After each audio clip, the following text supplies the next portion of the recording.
The importance of sacred, secret, societies in African societies, custodians of law, knowledge, power, and cosmic balance, across Africa, from the Igbo and Yoruba of West Africa, to the Mande, Akan, Fawn, Kongo, Luba, Shona, Maasai, Oromo, and Nilotic peoples, sacred societies formed the hidden architecture of civilization. These institutions were not marginal, they were central. Their secrecy was not about exclusion or darkness. It was about discipline, protection of power, and alignment with spiritual law. 1.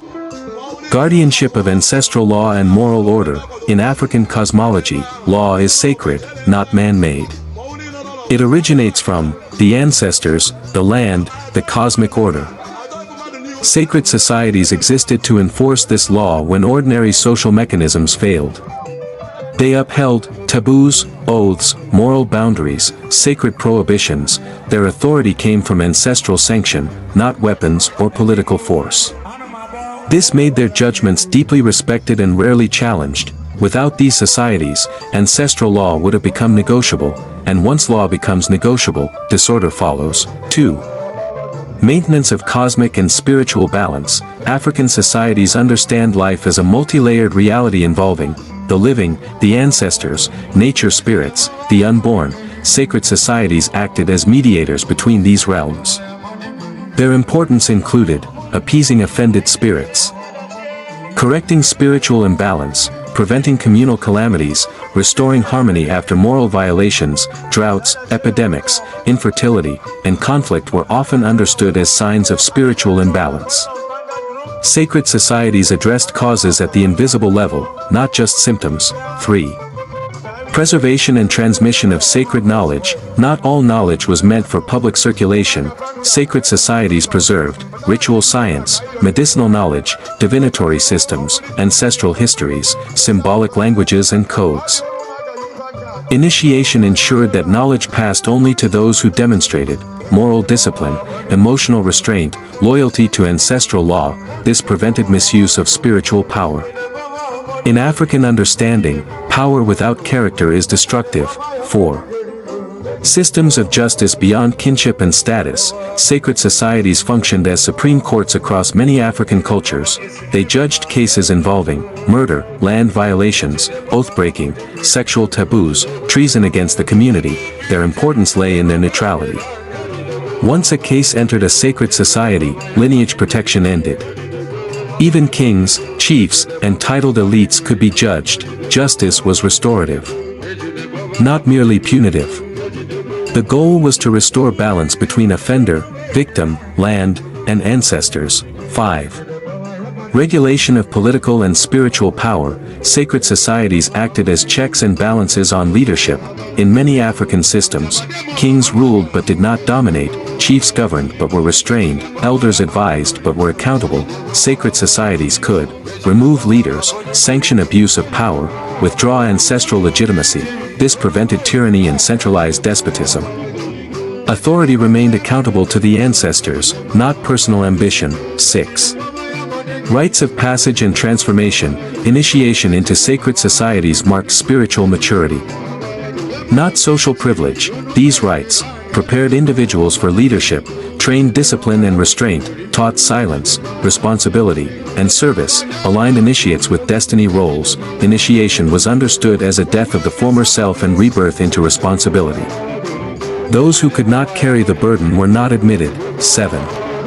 Protection of land, forests, and sacred spaces. Across Africa, sacred societies guarded sacred groves, ancestral shrines, rivers and mountains, farmlands and boundaries. Land was not property, it was a living spiritual entity.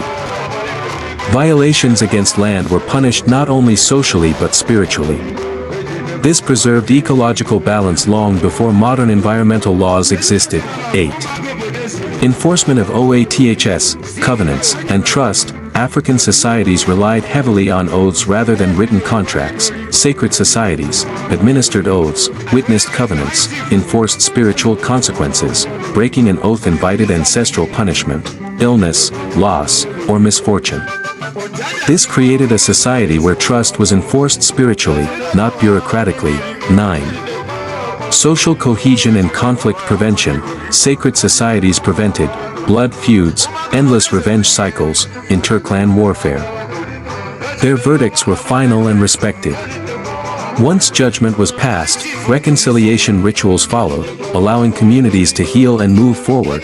This made decentralized African societies stable without centralized armies or prisons. 10. Continuity of identity and civilizational memory, sacred societies preserved origin stories, lineage histories, cultural identity, ancestral ethics. They ensured that each generation knew who they were, where they came from, what laws governed them, what destiny demanded. This continuity anchored African societies across centuries. 11. Colonial misinterpretation and disruption. Colonial systems labeled sacred societies as secret cults to criminalize indigenous authority. Break ancestral governance, replace spiritual law with foreign systems. This disruption led to moral fragmentation, loss of ancestral accountability, separation of law from spirituality, rise of modern criminal cultism, a distortion, not a continuation. What was destroyed was sacred responsibility, not secrecy. Conclusion: why sacred societies were essential to Africa. Sacred societies were courts of ancestral justice, schools of sacred knowledge, guardians of land and morality, regulators of power, bridges between worlds. They ensured African societies functioned not just socially or politically, but cosmically. A society without sacred custodians eventually loses balance, because invisible laws are ignored while visible systems struggle to cope. In ancestral African understanding, order begins in the unseen and manifests in the seen.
All